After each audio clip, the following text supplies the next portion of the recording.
Hey everyone, it's George from Blockchain DXB and today is the 4th of July 2024 and happy 4th of July if you're an American. Now look guys, in UK there's elections coming up today as well, isn't it? Now because of a lot of these things guys, unfortunately the prices of Bitcoin in the global cryptocurrency market is definitely not looking good, and there is bloodbath going on right now in the cryptocurrency world. And what happened guys is the IMF, that is International Monetary Fund, they actually recommended that the US enhances fiscal policy position, and they have offered two things. One is to reduce expenditure and also boost the revenues. So it's going to be really interesting to see guys what the decision regarding the interest rate is by Jerome Powell.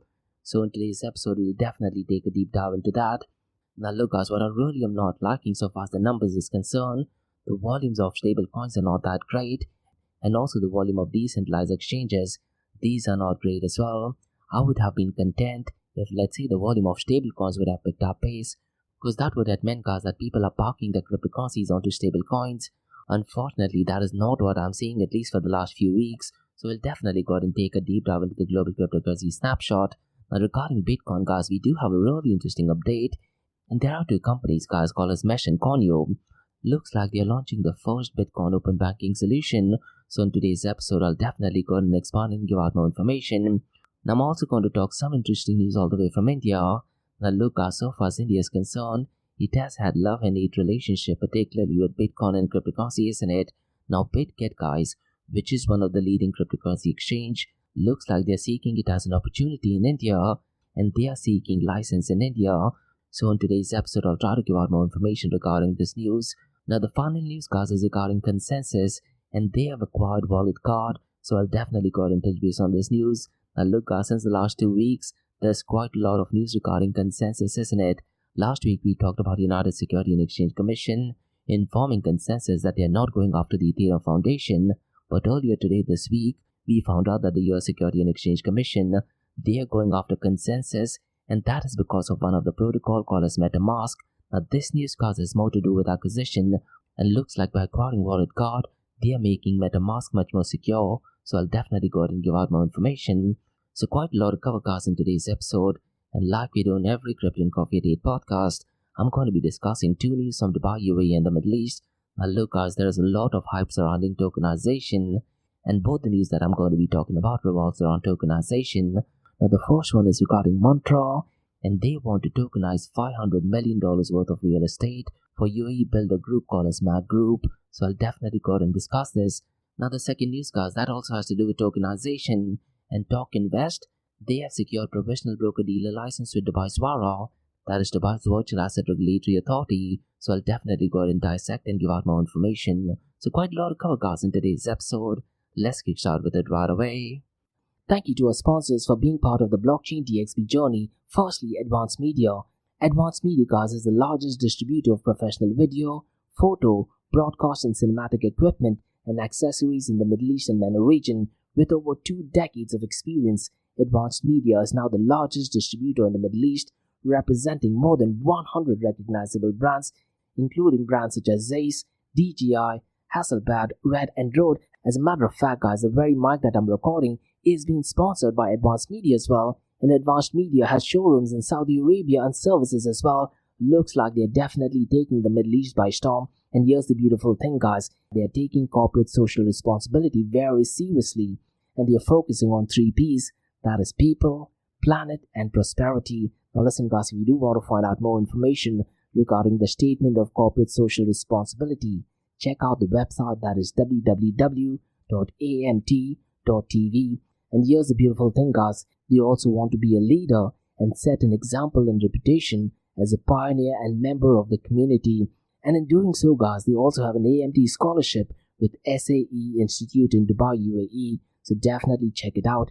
And also guys, Advanced Media is committed to persistently developing, organizing and hosting training workshops, seminars and community events that educate, inform and familiarize consumers with new equipment and the latest technological advances. So listen guys, do one thing. If you do want to support this channel, go to the website, that is www.amt.tv, and follow the social media channels as well. All of the details are in the show notes below. Next, Startup OI is global one-tech platform for tech. It offers global high-paying tech jobs with flexibility in working time and location. global free tech events, and tech networks to connect with global like-minded engineers. A brilliant platform to listen to the tech experts in Metaverse and to grab their insights. Now listen, all you have to do is download the app Startup OI. If you're using an Android version, go to Google Store and App Store for iOS devices. Alternatively, you can also click on the show notes below to download Startup OI. Next, guys, listen, if you're into fitness, if you're into adventure, if you want to do something wild but still want to keep your health in check, there is a new podcast in town, a podcast focusing on obstacle course race in the Middle East. The podcast is called the Race Pace Podcast. So check out the Race Pace Podcast across all leading platforms. And the Race Pace Podcast is a peer-to-peer community-driven podcast where they talk all about obstacle course race in the Middle East, from Sandstorm to Spartan Race, from Tough Mudder to Desert Warrior Challenge, and also the Government Gov Games, and quite a lot more. The podcast has interviews with athletes locally and internationally to get inside scoop on how athletes prepare for obstacle course race. In the podcast, they also talk about interesting stories on why they are motivated to do obstacle course race. And that's not all. They also plan to release 7 NFTs. And these NFTs are no ordinary. These NFTs will represent every emirate in the UAE. And listen, guys, these NFTs are going to be absolutely massive. So do one thing, go to Spotify, go to iTunes, go to any leading podcasting platform and search for Rise in the Obstacle Course Race podcast.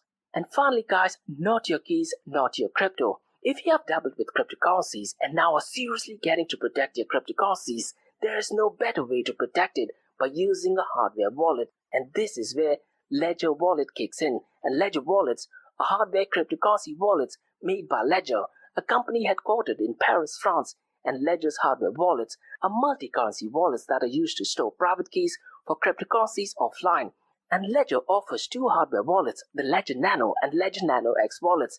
They are world-class experts with extensive crypto security backgrounds. They continuously look for vulnerabilities in Ledger products in a constant effort to improve the level of security. Now, in today's world, securing these digital assets is a critical challenge, and this is where Ledger kicks in. So click the link below to buy your hardware wallet and support this podcast. It is a brilliant way to support this podcast. So what are you waiting for? The link is in the show notes below. Now, guys, since you've taken care of that, let's kickstart by looking at the global cryptocurrency market. Now, if you look at the global cryptocurrency market, guys, it has actually gone down by 5.25% since the last 24 hours. And as of today, it is at $2.16 trillion. Now, if you look at the global cryptocurrency market volume, guys, this is definitely pumped up. But listen to this, guys. The volume of stable coins has not improved. And the volume of decentralized exchanges hasn't pumped up as well. Which just means one thing, guys. A lot of them are actually selling the Bitcoin and cryptocurrencies and then converting them into fiat currencies. That, to be honest, is definitely not good, isn't it? So these are some macro level metrics that you need to be looking at, and then you can go ahead and make any decision whether you want to go ahead and buy cryptocurrencies or just want to hodl to it. Now, so far as the volume in DeFi is concerned, guys, since the last 24 hours, it is up by 58.84%, and it is at $83.85 billion. Now, what is a bit strange, guys, is since the last 24 hours, the volume in decentralized finance has picked up pace, and today it is at $6.87 billion. And as of today, guys, DeFi is accounting for 8.20% of the total crypto market 24-hour volume. Look, guys, the numbers are definitely better than the previous months, isn't it? But at this point of time, the volume of DeFi should have been almost 3 times of what it is. Now, so far as the total value locked is concerned, guys, it is at $94.18 billion, with Lido leading the pack at $32.17 billion. Now, look, guys, decentralized exchange dominance has actually pumped up to 33.33%. But look, guys, this particular data only for today, that is the 4th of July, looks like a massive anomaly, because if you actually go to DeFiLama.com, looks like they have made some kind of error in reporting information, because for some bizarre reason, they are showing a new cryptocurrency exchange and the volume is showing well over the $4 billion mark. As a matter of fact, it is close to $5 billion mark, and that is to do with Nomi Swap.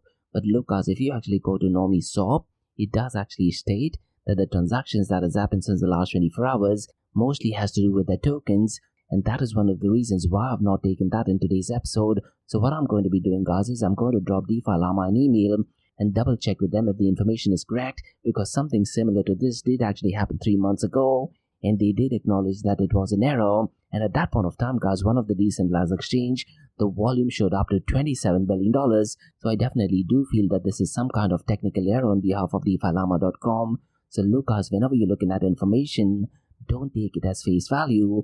Try to do your own research, and you would be surprised, particularly in the cryptocurrency space. There are quite a lot of errors that do tend to take place. Now let me quickly run through the volume of decentralized exchanges, guys. Now look, via DeFiLlama.com, it is still showing as NomiSwap, and its volume is showing as $4.81 billion. But let's try to ignore that number. Now barring the volume of NomiSwap, Uniswap's volume is at number 1, and since the last 24 hours it is at $1.81 billion. The second one is PancakeSwap, guys, and its volume is $442.87 million. The third one is Radium, and its volume is $369.82 million. The fourth one, guys, is Orca, and its volume is $360.44 million. Core Finance, guys, is at number 5th, and its volume is $220.52 million. Now let me quickly run through the volume of stable coins, because look, guys, unfortunately, because the prices of Bitcoin and cryptocurrencies have gone down, I was actually anticipating the volume of stable coins to actually be well over the $100 billion mark. Keeping what is going on since the last few weeks, ideally speaking, guys, the volume of stable coins should have been somewhere between the $120 to $140 billion mark. It is exactly half of that right now at $78.46 billion, and stable coins as of today is accounting for 92.57% of the total crypto market 24-hour volume. Now, so far as the volume of stable coins is concerned, it is no surprise that Tether USDT is leading the pack with $66.46 billion, followed by Circle USDC at $6.46 billion, and finally FDUSD, guys. It is consistently at number 3rd since the last few weeks, and today it is at $5.05 billion. Now, prior to 3 weeks, guys, FDUSD's volume used to surpass the volume of Circle USDC. Now, what I'm noticing is that the volume of stable coins is increased, but the volume of FDUSD has actually gone down. So there is a very high possibility that there might be some partnership which has fallen down, and that is one of the reasons why people are not using FDUSD. Now let me quickly run through the market cap, 24-hour trading volume and dominance between Bitcoin and Ethereum.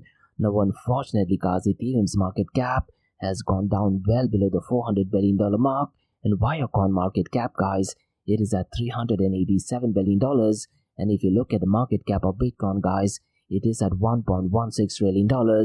Now look, guys, roughly around 2 months ago, I was actually anticipating that the market cap of Bitcoin alone will cross the $2 trillion mark. That is definitely not the case, isn't it? Now if you look at the 24-hour trading volume, guys, the 24-hour trading volume of Bitcoin and Ethereum both have increased. Bitcoin's 24-hour trading volume is at $33.69 billion, but since the last 24 hours, guys, looks like Ethereum has taken a massive hit because its 24-hour trading volume is pumped up to $17.90 billion. Now look, guys, this is definitely not good, particularly for Ethereum, isn't it?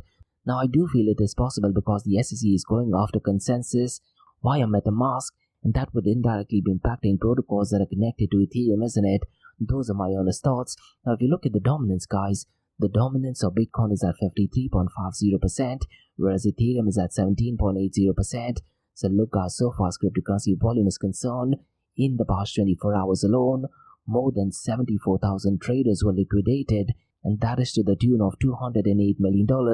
Now what is a bit crazy, guys, is majority of those $184 million struck investors holding long positions that did actually bet on the prices going up. So definitely unfortunate for them, isn't it? Now the largest liquidation, guys, did actually affect Ethereum investors at $55.5 million, and almost entirely in long position. Now if you do need more technical information, guys, CoinGlass has recently mentioned this via Twitter or X, so definitely worth looking into. Now this week, guys, what I'm doing is I'm looking at the top 3 gainers and top 3 losers since the last 24 hours, isn't it? On day 1, guys, that is on Monday, I looked at information for 7 days, but Tuesday, Wednesdays and Thursdays, I'm just looking at the top 3 gainers and top 3 losers since the last 24 hours. Now the number 1, guys, which has gained the most is Mantra, and it is up by 2.13%, and later on, guys, I'll go ahead and discuss what is the news that they have done in Dubai, and clearly because of that the token has pumped up as well. BitTensor, guys, is at number 2nd, and since the last 24 hours it is up by 1.81%. Now the third one, guys, is a token called as Leo, and the project or protocol is Eunice said LEO. Now this token, guys, is pumped up by 0.70%. Now look guys, if you want to go ahead and learn anything regarding security tokenization, I would definitely go ahead and recommend you to go ahead and understand Unus SED Leo. I think this word guys, there are some Latin phrase or something. I think it is called as one but a lion. But anyway, so far as this token is concerned, this is kind of one of the first security token offering that was actually issued by Bitfinex. Now going back in time guys, Tether USDT, they had roughly around $900 million, and that is kind of like the asset backing the Tether USDT. But one of the banks that they were banking, they refused to go ahead and give them the funds. So what Bitfinex did, they went ahead and launched this token. Now look guys, this is a security token offering and it is not open to the public and it was given only to the pool of investors. So if you do want to go ahead and understand what tokenization is, this is definitely the project to get into. Now let me quickly run through the top 3 losers guys since the last 24 hours. Unfortunately guys, Ethereum name services had the most and it is down by 17.66%. If I'm not mistaken guys, early in the week, they were the ones in the top gainers for 7 days.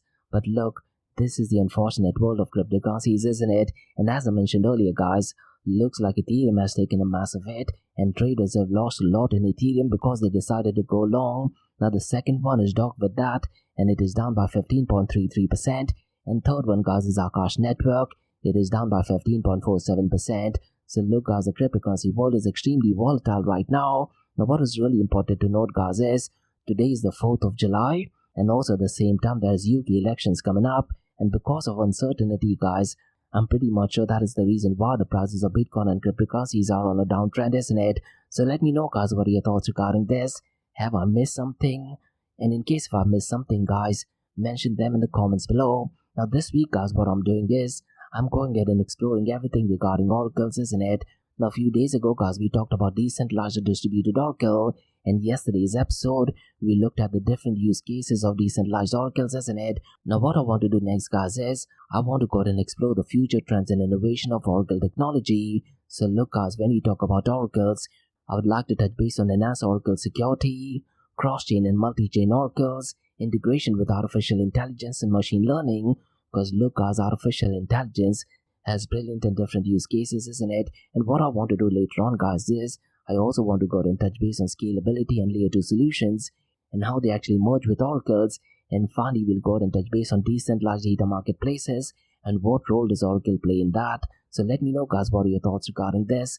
Now so far as enhanced Oracle security is concerned guys, future Oracle solutions will integrate multiple dependent data sources, and they will do that to enhance data accuracy and reliability. And by aggregating data from diverse and decentralized sources, Oracle networks can mitigate the risk associated with relying on single points of failure, or let's say if a node is compromised. Now this approach guys ensures that smart contracts receive verified and consensus driven data, thereby reducing the likelihood of inaccuracies or manipulation. Now what role can cryptography play in this guys? There are protocols such as cryptographic proofs and zero knowledge proofs, and advanced cryptographic techniques including zero knowledge proofs will play a crucial role in enhancing data integrity and privacy in Oracle networks.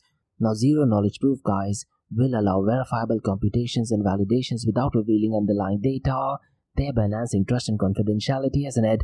For example guys, zero knowledge proof can be used to prove the correctness of data without actually disclosing sensitive details such as let's say personal information, trade secrets, thereby protecting privacy while at the same time ensuring data validity as well. Now so far as decentralized validation mechanism is concerned guys, innovation in consensus algorithms and validation mechanisms will improve the resilience of Oracle networks against malicious attacks and data manipulation, and decentralized validation protocols ensure that data provided to smart contracts is verified by a consensus of nodes, thereby reducing the likelihood of fraudulent or inaccurate information. Now this approach guys will enhance the overall security and reliability of Oracle networks, making them less susceptible to manipulation or compromises. Now let me go ahead and touch base on cross-chain and multi-chain oracles guys, because look, we definitely need to have interoperability solutions, isn't it? And with the proliferation of blockchain networks and protocol, there is a growing need for cross-chain and multi-chain oracle solutions. Now these oracles guys will facilitate seamless data exchange and interoperability between different blockchain ecosystems, thereby enabling assets and information to flow across decentralized networks effortlessly. Now cross-chain oracles will allow smart contracts on one blockchain to securely interact with data and assets from another blockchain, thereby unlocking new possibilities for decentralized apps or dApps and decentralized finances as well. Now so far as Oracle networks is concerned, They will also support multiple blockchain as well as in it. Now future Oracle networks, guys, will be designed to support multi-blockchain platforms, allowing smart contracts to access and utilize data from various sources regardless of the underlying blockchain technology. And this interoperability, guys, will enable DeFi applications to expand their reach and even the functionality across global markets, leveraging data and assets from different blockchain ecosystem without any geographical or technological barriers. So let me know, guys, what your thoughts regarding cross-chain and multi-chain oracles. Now look, guys, I want to go and touch base on artificial intelligence, because ever since ChatGPT got introduced in November of 2022, everyone is talking about artificial intelligence, isn't it? So I want to go and touch base on the integration with artificial intelligence and machine learning and how it will impact the future of oracles. Now so far as AI-enhanced data analysis is concerned, integration of artificial intelligence and machine learning algorithms with Oracle technology will definitely enable advancement analysis and also predictive modeling within blockchain applications. And AI-powered oracles, guys, can analyze large data sets, isn't it? They will also be in a position to detect patterns and provide real-time insights that enhances decision-making processes in decentralized finance, even supply chain management, healthcare, and definitely other industries as well. And look, guys, by leveraging artificial intelligence, Oracle networks can optimize data processing, improve accuracy in data interpretation, and also automate complex tasks such as anomaly detection or predictive analytics. And so far as anomaly detection and risk assessment is concerned, guys, AI algorithms integrated with Oracle networks can enhance anomaly detection and risk assessment capabilities, and by analyzing historical data and real-time inputs, AI-enabled oracles can identify irregularities, potential security threats, or market fluctuations that may impact decentralized applications. And this proactive approach to risk management, guys, improves the resilience of blockchain-based systems, isn't it? Thereby enabling faster response times to emerging threats and minimizing potential disruptions. So I do feel, guys, that artificial intelligence and machine learnings could be an absolutely game changer so far as oracles is concerned. Now let me go ahead and touch base on scalability and layer 2 solutions. And in order to address scalability challenges, guys, Oracle networks will adapt to layer 2 scaling solutions that processes data off-chain and settle transactions on the main blockchain, but they will do it only when it is necessary. And layer 2 solutions, guys, will improve the efficiency of Oracle data delivery, reduce congestions on the main blockchain, and it will also help in lowering transaction costs for users as well. And by offloading computational tasks to secondary layers or side chains, Oracle networks can scale more effectively while managing high throughput and responsiveness. Now, so far as off-chain data processing is concerned, future Oracle architectures may prioritize off-chain data processing and aggregation, and they will do that by utilizing secure off-chain computational networks or sidechains. And off-chain processing enhances scalability, and it does that by minimizing computational burden on the main blockchain while ensuring timely and reliable data delivery to smart contracts. Now this approach, guys, also improves the overall efficiency of Oracle networks, enabling faster data updates and reducing latency in transaction processing. Now let me go ahead and touch base on decentralized data marketplaces, guys, because decentralized data marketplaces will empower individuals and organizations to monetize and exchange data directly on blockchain platform. Now look, as we all know what happened to Blur Marketplace and what kind of an impact it had on OpenSea, isn't it? It has completely destroyed OpenSea, isn't it? To a point that OpenSea also decided to go ahead and sell the entire company. Now so far as Oracle and data marketplaces is concerned, Oracle technology will underpin these marketplaces by verifying data quality, authenticity, and compliance with predefined standards, fostering a transparent and efficient data economy, and by facilitating secure data transactions to smart contracts.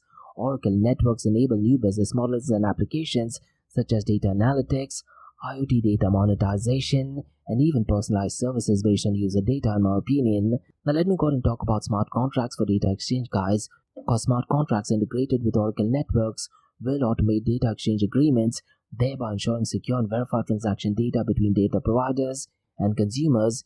And decentralized data marketplaces will enable seamless integration of external data into blockchain applications, thereby enhancing the accuracy and relevance of decision-making process. And by leveraging decentralized data sources, guys, organizations can access valuable insights and information while at the same time maintaining data privacy and security. So look, guys, the future of Oracle technology definitely holds immense potential for revolutionizing decentralized applications or dApps and even decentralized finance, and they can do that across various diverse industries, isn't it? And enhance security measures, cross-chain interoperability, integrating with artificial intelligence and machine learning, scalability solutions, and decentralized data marketplaces are key trends shaping the evolution of Oracle networks. And what I think, guys, is as blockchain ecosystems mature and expands, Oracle technology will play a pivotal role in enabling trustless, transparent, and efficient data interaction within the global market. And by embracing these innovations, guys, developers, enterprises, and users can harness the full potential of blockchain technology to create a more connected and inclusive digital economy. And Oracle networks, guys, will continue to evolve, offering robust solutions that enhances data reliability, streamline operations, and drive innovation in decentralized application worldwide, isn't it? So let me know, guys, what are your thoughts regarding the future trends and innovation in Oracle technology. Look, guys, so far as Oracle is concerned, it is definitely a game changer in the cryptocurrency blockchain, maybe even in the artificial intelligence space, to be honest. Now, guys, let's look at the king of all kings, that is Bitcoin. Now, unfortunately, guys, the prices of Bitcoin has gone down miserably, and it is well below the $60,000 mark. It is at $58,924, and since the last 24 hours, it is down by 4.10%, and since the last 7 days, it is down by 3.34%. Ethereum, guys, is at $3,220. Since the last 24 hours, it is down by 4.98%. Since the last 7 days, it is down by 4.74%. Binance BNB Coin, guys, it has also hit the most. It is at $541. And since the last 24 hours, it is down by 5.82%. Now look, so far as Binance BNB is concerned, yesterday we went ahead and discussed where the judge was kind of in favor of Binance, and they were kind of accusing SEC of overstepping their regulations, isn't it? So I'd really recommend you to go and listen to the episode that are released on the 3rd of July. And look, guys, I do feel the outcome of that case will definitely have severe consequences so far as stablecoin world is concerned. Now, guys, in today's episode, let's go ahead and discuss some massive news, and that is to do with the IMF. And what happened, guys, is the International Monetary Fund, they actually recommended that the US should actually enhance its fiscal position, and they actually recommended US to reduce the expenditure and also to boost revenues. Now this news, guys, is really important because look, guys, United States of America is still the most powerful nation, isn't it? I really am not sure how long it's going to remain a powerful nation. And there's the saying, guys, if the United States of America has cough, the entire world has pneumonia. So the IMF recommending United States of America regarding its fiscal policy is definitely a massive news. Now the IMF, guys, they have actually highlighted the importance of addressing the rising debt, and what they have actually advised Jerome Powell is to maintain the current interest rate until 2024. Now look, guys, with the US elections coming up, this news is definitely not good for Joe Biden, because look, if the interest rate is the same, it would actually mean that the economy is rather flat, isn't it? And investors and people in the United States of America, they would not be liking the administration that is not making lives easier for them. Now, the IMF chief did actually state that given these risks, we confer that the Federal Reserve should maintain policy rates at the current level at least till 2024. Now, it's going to be really interesting to see, guys, if the Federal Chair Jerome Powell does decide to keep the interest rate the same, or does he go ahead and increase it? Now look, if he goes ahead and increases it, it is kind of better for the US economy, but definitely not good for the Biden administration. Biden administration is actually hoping that Federal Chair Jerome Powell would actually go ahead and reduce the interest rate hike, because then what they can do is they can utilize the fake news media to go ahead and state that Biden administration is doing a fantastic job. So this particular job, guys, regarding the IMF, urging the US to strengthen fiscal policy to reduce expenditure and boosting revenues is definitely not good for the Biden administration. And the IMF managing director, guys, did actually recently meet with Federal Chair Jerome Powell and also US Treasury Secretary Janet Yellen as well. Now look, guys, it's really important to note that the next FOMC meeting does actually take place between the 30th and 31st of July. So what I'd really recommend you to do is on 31st of July, Jerome Powell will go ahead and make a decision on whether to keep the interest rate the same, reduce the interest rate, or go ahead and increase it. Now look, the Biden administration will be hoping that Federal Chair Jerome Powell will go ahead and reduce the interest rate hike, because then they can go ahead and use the fake media to go ahead and claim that Biden is doing a great job. But look, guys, that'll definitely most likely not happen. And if the prices of Bitcoin remains the same, guys, there is a very high possibility that the prices of Bitcoin and cryptocurrencies could drastically go down as well. Now, in some wild circumstance, guys, let's say Federal Chair Jerome Powell does decide to go ahead and increase the interest rate hike. In that case, guys, the prices of Bitcoin and cryptocurrencies will marginally fall down. And in the opposite stance, guys, let's say Federal Chair Jerome Powell does decide to go ahead and reduce the interest rate hike. In that case, the prices of Bitcoin and cryptocurrencies will definitely be benefited as well. Most likely, guys, he's definitely going to keep the interest rate the same, isn't it? So let's see, guys, how this narrative plays out. Now, guys, let's discuss some news in the world of Bitcoin, and this is a really interesting news, guys. And Mesh and Coinio, they have teamed up to introduce Europe's first Bitcoin open banking solution. Now, what is unique about this partnership, guys, is it lets users link their Bitcoin wallets directly to top exchanges like Binance and Coinbase, and they will have to use Coinio's platform. Now, what is the benefit of using this, guys? What they claim is that it simplifies Bitcoin management by removing QR codes and simplifying address handling, thereby enhancing security with Coinio's advanced 3 private key system. Now, this innovation, guys, definitely sets a new standard for secure and accessible Bitcoin management in Europe, isn't it? So let me go ahead and give us some bit more information, guys, regarding this, because Mesh and Coinio, they have joined forces to integrate their technologies. Now, so far as Mesh is concerned, they specialize in connecting with over 300 top exchanges and also wallets globally, while Coinio, they are supported by major financial entities like Poste Italiana and Banca Generali. Now, their goal, guys, is to create an open banking solution specifically for Bitcoin in Europe. This would mean, guys, that users will now seamlessly manage their Bitcoin holdings through Coinio's platform, which directly links to popular exchanges without the need for separate accounts, and by eliminating QR codes, simplifying address management.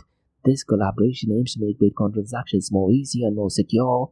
Now, what they claim, guys, is that this reduces the risk of mistakes and transfers, thereby ensuring that user assets are safe and transactions are smoother. Now, so far as the security features are concerned, guys, Coinio ensures robust security through its custody solutions using a sophisticated 3 private key system, and this setup, according to them, enhances protection against theft and unauthorized access, thereby providing peace of mind to users while they manage the data assets. Now, this integration, guys, currently supports 10 major platforms, but I'm pretty much sure based on the user response, they will plan to include more in the future, isn't it? Now, it's really important to note, guys, that this sets a precedent on how open banking can enhance accessibility and security in the Bitcoin and digital asset space, particularly across Europe. So let me know, guys, what are your thoughts regarding this? Now, I'm really curious to check what the feedback from users are regarding this. Now, guys, let's discuss some news all the way from India. Now, look, guys, India has had a love-hate relationship with Bitcoin and cryptocurrency, isn't it? But BitGet, guys, looks like they're seeing a vast opportunity in India. Now, what I'd really recommend you to do is, guys, try to follow BitGet's Twitter account, because they've been tweeting quite a lot in India, and they have posted a series of tweets indicating a move to get the license in India. Now, BitGet, guys, has affirmed the security of user assets, emphasizing its dedication to offering a regulated and compliant platform. So, look, guys, it's going to be really interesting to see what move does BitGet do next, because look, guys, Prime Minister Narendra Modi, he has been reinstated for the 3rd time, isn't it? Now, unfortunately, guys, under his regime, Bitcoin and cryptocurrencies hasn't been benefited much, so it's going to be really interesting to see if their move is successful. Now, guys, let's discuss some news regarding Consensus, and they have acquired Wallet Guard to bolster MetaMask security against rising cryptocurrency scams. Now, in 2023 alone itself, guys, the scams and hacks accounted for $1.7 billion, isn't it? Now, this integration will enhance MetaMask's security by improving scam and drainer detection through transaction validation and client-side heuristics as well, thereby providing users with superior real-time protection against malicious tabs and also scams while preserving privacy and self-sovereignty. Joe Lubin, guys, who's a co-founder of Ethereum and CEO of Consensus, has highlighted that Wallet Guard's integration with the advanced MetaMask security capabilities, and the details to that is in the show notes below. Now, look, guys, this is definitely positive news. Now, what I'd really recommend you to do is, if you're a developer, try to look at Consensus website, guys, because they have loads of opportunities, and maybe you can go ahead and build something for Consensus via MetaMask or any of the other platforms that they have.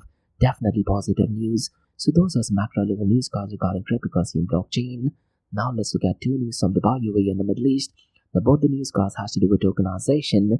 Now, the first one is regarding Mantra, and they want to tokenize $500 million worth of real estate assets, and they're doing that with UAE builder called Mac Group. Now, because of this news, guys, the token of Mantra has pumped up as well, isn't it? So let me go ahead and break down this news, guys. Because Mantra is planning to tokenize $500 million in real estate, and they're doing that for UAE builder Mac Group.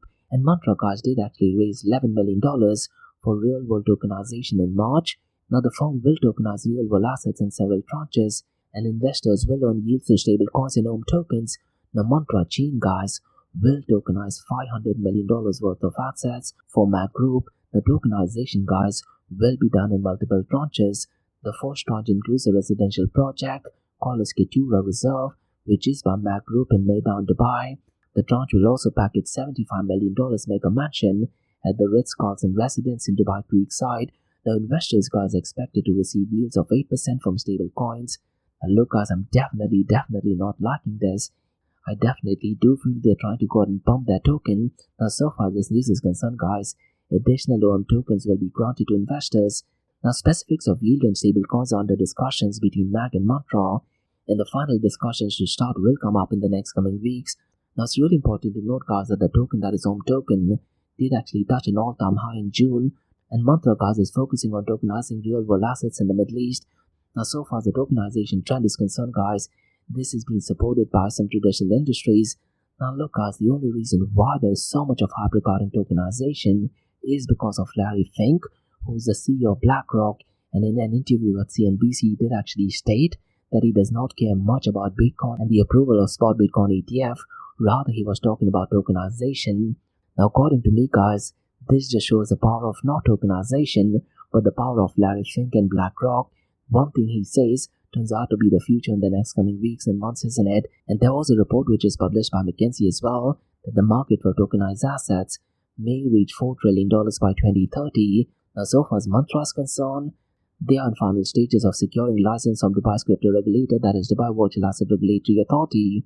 Now look guys, me personally, I'm not a fan of tokenization. Now what I want to do is next month or probably in the month of August, I am going to have a standalone event where I go and explain what tokenization is and what are some of the things people are not understanding and getting it clearly. So let me know guys if you want to sponsor that session. So I'll go ahead and touch base on regulatory uncertainty, keeping in mind tokenization. I will delve into market volatility. I'll go ahead and talk about technological adoption. I'll also go ahead and touch base on complexity in asset tokenization. Because look guys, what I'm noticing is everyone who's in the world of tokenization, if you go to LinkedIn and check their profile, they have just gotten into Bitcoin and cryptocurrencies less than 2 years ago. So them going ahead and implementing tokenization without really understanding the intricacies of blockchain that includes cryptography, hashing algorithm and mathematics does not make much sense, isn't it? Now in this session guys, I'll also go ahead and touch base on investor hesitancy, operational challenges and quite a lot of other. And I'll also go ahead and touch base on liquidity concerns. Some of the liquidity concerns guys, tokenization definitely helps. So I'll go ahead and talk more about it. I'll also go ahead and talk how tokenization integrates with traditional finance, the benefits and challenges as well. I'll also go ahead and touch base on security risk. There's KYC compliance. One big question guys regarding tokenization is everything has to be compliant, isn't it? So if you have KYC and AML, how can we do it on an open blockchain? Now this thing guys, someone who works in the cryptocurrency and blockchain space, they will tell you it is next to impossible. But let's say someone who's not working in the cryptocurrency and blockchain space, they can make a statement that they are going to be KYC compliant, which does not make absolutely any sense. Now so far secondary market sales is concerned guys, this is one of the big drawbacks of tokenization. Because look, if a country is in the sanction list, how can the tokenization work? Because when you talk about open blockchain, we don't need any KYC, isn't it? So I'll go ahead and discuss some of the technical concepts in that session, and I'll also go ahead and touch base on the regulatory as well as the legal risks associated with tokenization. So let me know guys if you do have any points, and I'll go ahead and probably have this event probably in the month of August or something. Now guys, let's go ahead and discuss the second news, and this is to do with TokenVest, and they have secured provisional broker-dealer license. And this news guys once again has to do with tokenization. So let me go ahead and break down this news. Because TokenVest, they have secured a provisional broker-dealer license from Dubai's VARA, that is Virtual Asset Regulatory Authority. Now the license guys highlights token investor dedication to compliance and innovation in asset tokenization. The regulatory uncertainty and unsuitable traditional finance market regulations have slowed down asset tokenization adoption, isn't it?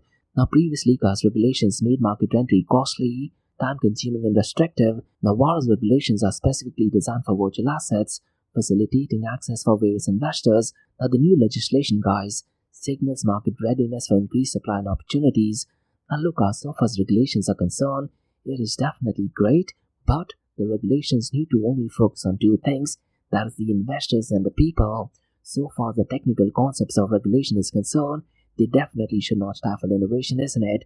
That is at a macro level guys, but so far as Dubai's VARA is concerned, they're definitely doing a phenomenal job, isn't it? Now so far as this news is concerned guys, TokenVest will continue developing its regulated platform for real-world asset investment Now the platform simplifies buying, selling, and managing digital token investment, and Token Westcast provides comprehensive services for digital token life cycle, and the services include ideation, trading, and asset servicing as well.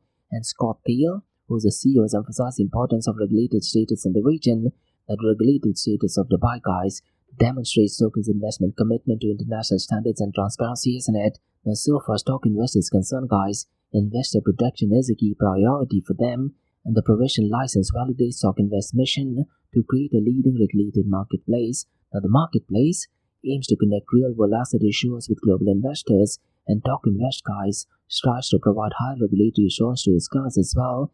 Now, the provisional license that they have received definitely marks a significant step towards servicing clients with regulatory robust standards, isn't it?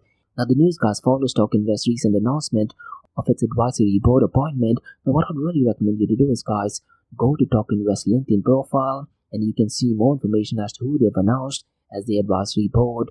So those were the newscasts on cryptocurrency, blockchain, and artificial intelligence world from Blockchain DXB. In case if you like listening to this podcast, please click on the follow button, give it a 5-star rating, and share the word across. And guys, please feel free to go and check out my website. That is www.blockchaindxb.com. It is packed with loads of information in the world of Bitcoin, cryptocurrencies, metaverse, artificial intelligence, central bank digital currency, and pretty soon I'll go ahead and add things about tokenization as well. Now for the next few minutes, guys, it is going to be an Ask Me Anything series where you listeners can ask any questions regarding Bitcoin, blockchain, beyond blockchain, cryptocurrencies, NFTs, DeFi, and metaverse. So let's get started with the Ask Me Anything series.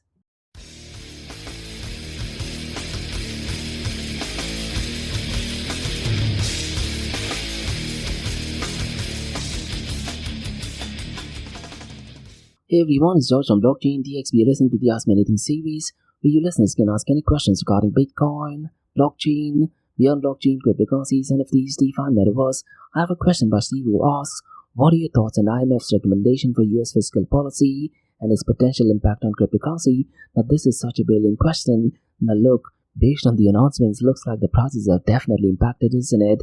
Now what I do feel, Steve, is that the IMF's recommendation for US to strengthen its fiscal policy could definitely have a massive impact for the price of cryptocurrency market. Now something which I did mention earlier as well, Steve, is that if the government adopts a tighter fiscal policy, we might actually see reduced liquidity in traditional markets, and this scenario unfortunately does not look good so far as the price of Bitcoin and cryptocurrency is concerned. Every time Jerome Powell goes and reduces the interest rate hike, that is the only time when the prices of Bitcoin and cryptocurrency pumps up, and every time Federal Reserve decides to go ahead and increase the interest rate hike, the prices of Bitcoin and cryptocurrencies tend to go down. Now this is what happens in real life. In theory, it should happen the opposite way, because let's say Federal Reserve does decide to go ahead and increase the interest rate hike. This would mean that the traditional economy is not doing good and people should be switching to Bitcoin and cryptocurrencies, but that thing does not happen in real life, isn't it? So look, Steve, what I do feel is that, in essence, while the IMF's recommendation aims to ensure long-term economic stability, the immediate impact on cryptocurrencies will actually depend on investor reaction to these fiscal and monetary changes, and looks like based on the announcement, the price of Bitcoin and cryptocurrencies has definitely gone down. Now what I also feel is that one of the biggest events that is scheduled to take place later this year, that is to do with US elections, isn't it? And a lot of the rallies that let's say Biden and even President Trump are doing, they are definitely going to be talking about this, because look, the outcome to this is an average individual person paying higher things, let's say for gas prices, regular grocery as well. And there's a really interesting video that has been put up. I'm not sure if you guys have actually checked it. What that guy's done is, it is a very simple video. He actually had his Amazon account and he actually calculated how much he actually spent on food and groceries in, I believe, 2022. And what Amazon does is, that same particular purchase, he can go ahead and purchase it now. Now look, what that video states that in 2022, he was paying roughly around $122, but fast forward to 2024, because of Bidenomics, he's paying almost more than 3 times, almost $444. Now, I don't know what the facts to that are, but the video definitely seems legitimate, and that just shows the impact of Biden inflation. Now, with this news, technically speaking, it is definitely great if Federal Chair Jerome Powell does not increase the interest rate hike, which just means in the near future, the inflation will be going down. But for the Biden administration, it is definitely a massive loss. And President Donald Trump, I'm pretty much sure we'll definitely be talking about this in his upcoming rallies. Now, so far as the impact on price of Bitcoin and cryptocurrency is concerned, Steve, we've already seen a drastic decline, isn't it? And as I mentioned earlier, in an idealistic real world, situations such as this should actually increase the powers of Bitcoin and cryptocurrencies, because investors should actually feel that the fiat world is not doing good, so let me go ahead and buy more Bitcoin and cryptocurrencies. That does not happen in the real world, despite what Bitcoin maximalists or so-called YouTubers or crypto influencers say. But look, it is possible. Let's say if there's a massive event, let's say a war or nuclear war, and if the traditional finance collapses, then you could potentially state that the price of Bitcoin and cryptocurrencies will be pumping up. But I'm hoping that thing does not happen. But definitely an interesting question, Steve. And that's overall, guys, on the Ask Me Anything series on Blockchain DXB. In case you like listening to this podcast, please click on the follow button, give it a 5-star rating, and share the word across. And guys, please feel free to go ahead and check out my website. That is www.blockchaindxb.com. It is packed with loads of information in the world of Bitcoin, cryptocurrencies, NFTs, DeFi, Metaverse, artificial intelligence, and I'll pretty soon go ahead and add things regarding tokenization as well. And guys, if you like listening to this podcast, please click on the follow button, give it a 5-star rating, and share the word across. And guys, remember, Monday to Thursday we have Crypto with Coffee podcast, where we cover top news and information pertaining to the price of cryptocurrencies, some major breaking news, occasionally short and sweet news as well, news that has an impact in the cryptocurrency world. The other two news and information is related to the UAE and the Middle East, from cryptocurrency, blockchain, and our artificial intelligence world as well. And what you're listening to right now is the Ask Me Anything series, where you listeners can ask any questions on the cryptocurrency, blockchain, and artificial intelligence world. So thanks so much for listening, guys, and have a nice one. Bye-bye.